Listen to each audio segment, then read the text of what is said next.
Halo sahabat, jumpa lagi bersama dengan saya Kak Uli di channel Berkata, Berpikir, dan Berkarya. Oke, kita akan belajar terkait dengan literasi digital. Dan saat ini kita akan belajar terkait dengan internet. Banyakkah manfaatnya atau justru banyak merusaknya gitu ya. Nah, kita lihat lagi ya. Ternyata internet itu bisa menjadi hal yang positif dan juga bisa menjadi hal yang negatif. Ya, di video sebelumnya kita sudah jelaskan terkait hal itu ya. Nah, bagaimana kalau dengan sekolah gitu ya, internet di sekolah. Nah, rupanya internet di sekolah sahabat itu sangat-sangat berperan penting, apalagi sekarang dengan sekolah dari rumah gitu ya. Jadi ceritanya rumah kita pun berubah menjadi sekolah. Kalau dulu kan kita menyerahkan kepada guru di sekolah bagaimana pembelajaran anak-anak kita gitu ya. Tapi sekarang kita akan belajar dari rumah. Maka mau tidak mau kita juga harus paham itu internet. Nah, faktanya bagaimana itu literasi digital di sekolah gitu ya. Internet di sekolah berdasarkan hasil survei dari 165 guru bimbingan konseling sejabodetabek, ini di Jawa ya gitu ya. Rupanya internet di sekolah itu sering sekali dimanfaatkan guru untuk disampaikan kepada anak-anak. Itu adalah menganjurkan murid mencari jawaban di internet. Nah, ini jadi budaya ini. Dan biasanya kalau ditanya ibu guru, ini apa definisinya? Nah, dengan simpel ibu guru berkata, cari aja di internet, cari di bawah Google gitu ya. Jadi manfaat internet di sekolah dan juga untuk anak-anak kita adalah mencari jawaban. Di mana mencari jawabannya? Ya, melalui browsing yang ada gitu ya. Mereka cukup ketikkan aja kata kunci, maka mereka akan mendapatkan itu. Tapi guys, tunggu dulu. Saat mereka melakukan searching terhadap kata kunci yang mereka cari itu bisa muncul iklan-iklan yang tidak ramah anak, sehingga terkadang menyebabkan anak-anak kita terjerumus di dalamnya. Seperti iklan-iklan yang tidak seyogianya untuk dilihat anak, seperti itu muncul. Nah, aman nggak sih browsing itu untuk anak gitu ya? Sebenarnya dengan panduan orang tua akan menjadi aman. Jadi ada pendampingan orang tua gitu. Saat ini sebenarnya ada namanya fasilitas untuk melindungi anak kita. Ya, jadi ada disebut dengan fasilitas dari Google itu untuk family gitu ya. Jadi orang tua mengontrol penggunaan HP dari anak-anak kita gitu. Tapi tidak bisa juga semuanya dibatasi. Loh, kok nggak bisa? Iya, memang tidak bisa. Karena anak-anak kita juga membutuhkan informasi dari internet tersebut. Jadi apa yang kita lakukan gitu ya? Perlu namanya ada pendampingan. Nah, pendampingan ketika mereka mencari jawaban tadi. Ya, guru bilang cari di internet ya. Nah, lebih serunya lagi guru mengirimkan link aja gitu. Link YouTube gitu. Nah, waktu mereka masukkan link YouTube itu memang terkonek langsung ke link tersebut, ke pembelajaran mereka. Misalnya IPA kelas 4 SD gitu ya. Jadi memang masuk di situ, di link itu. Tetapi perlu kita lihat bahwa ada iklan atau bahkan ada promosi-promosi yang terkadang itu nggak ramah anak gitu ya. Jadi memang ini tantangan kita sebagai orang tua di era digital saat ini, apalagi kita di masa pandemi ini gitu ya. Nah, rupanya berdasarkan tadi survei dari 165 guru bimbingan konseling yang ada di Jabodetabek tadi, rupanya sahabat, kasus di sekolah terkait dengan risiko internet itu sangat tinggi gitu ya.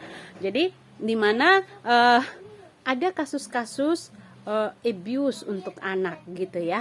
Jadi minta maaf misalnya ketika mereka tadi berselancar di dunia maya gitu ya, mereka berinteraksi dengan media sosial. Nah, itu seringkali ada orang-orang yang memanfaatkan anak gitu. Jadi mereka berkomunikasi lebih awal, setelah berkomunikasi chatting-chattingan, dan setelah mereka chatting-chattingan, sahabat, itu berisiko tinggi sekali. Loh, kok bisa berisiko tinggi? Karena mereka akan dimulai dirayu, dibujuk rayu gitu ya, diiming-imingi gitu. Dan akhirnya ketika mereka sudah mulai terbujuk, maka tanpa sadar kadang-kadang anak-anak itu mengirimkan foto-foto yang seharusnya tidak dikirimkan gitu ya. Jadi bisa menyebabkan pemerasan. Pemerasan karena jika mereka tidak memenuhi keinginan dari pelaku tadi, maka akan diancam, akan dipublish itu fotonya, atau mungkin juga dipublikasikan, maksud saya disampaikan kepada orang tuanya, sehingga memang berakibat fatal. Jadi mau tidak mau si anak ini akan menuruti keinginan dari orang yang mengancam itu. Nah, nggak heran kalau saat ini ada banyak anak yang menjadi korbannya gitu ya. Karena itu sekolah perlu namanya melakukan sosialisasi gitu ya. Ketika mereka mengajar itu perlu memastikan link yang diberikan itu adalah aman gitu ya. Terus alangkah bagusnya jika guru-guru memberikan channel seperti yang saya lakukan ini. Mereka videokan aja penjelasannya dan disampaikan kepada anak-anak. Bisa menggunakan channel pribadinya seperti itu ya. Kalau menggunakan channel-channel yang sudah menggunakan iklan, nah itu sedikit kurang ramah anak gitu ya. Bukan sedikit kurang lagi, tapi memang bisa dipastikan tidak ramah anak gitu ya. Dah, selain itu juga sebenarnya manfaat internet di sekolah sangat penting sekali, karena guru-guru juga mendapatkan informasi dari internet, anak-anak kita juga mendapatkan informasi di internet seperti itu ya.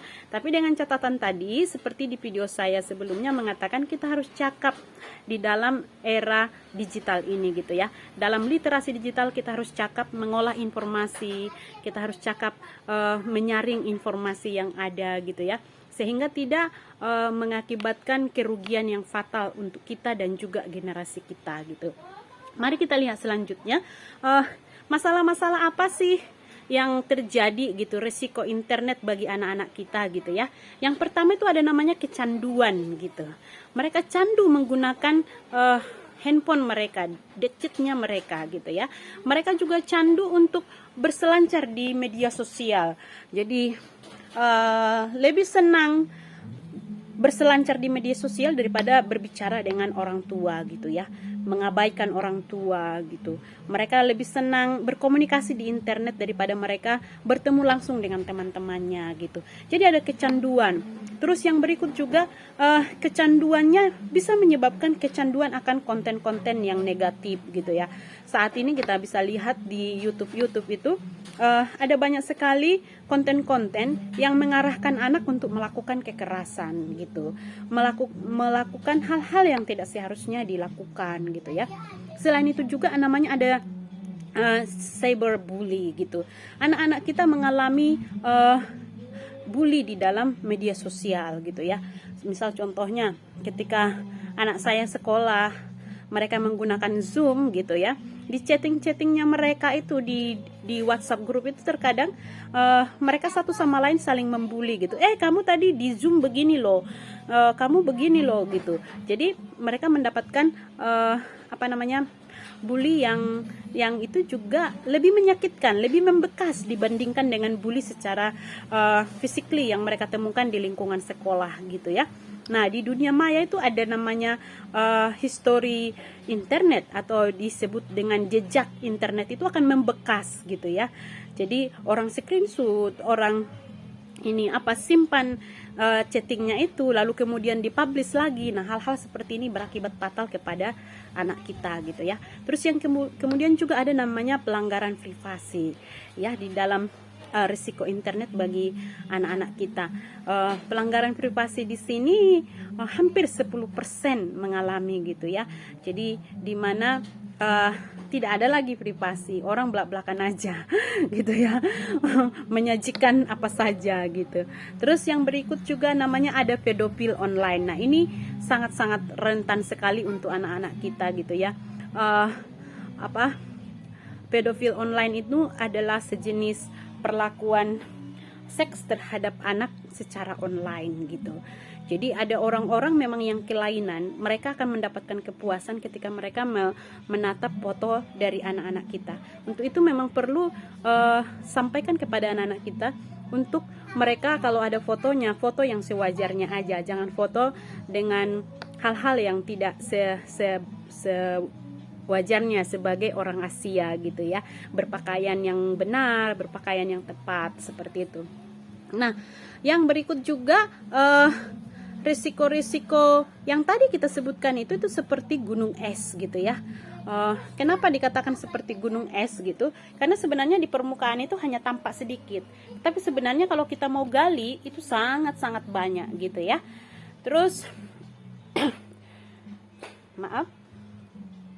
Nah, peran orang tua gitu dalam hal melindungi anak kita ataupun peran guru dalam hal ini sangat penting sekali gitu ya.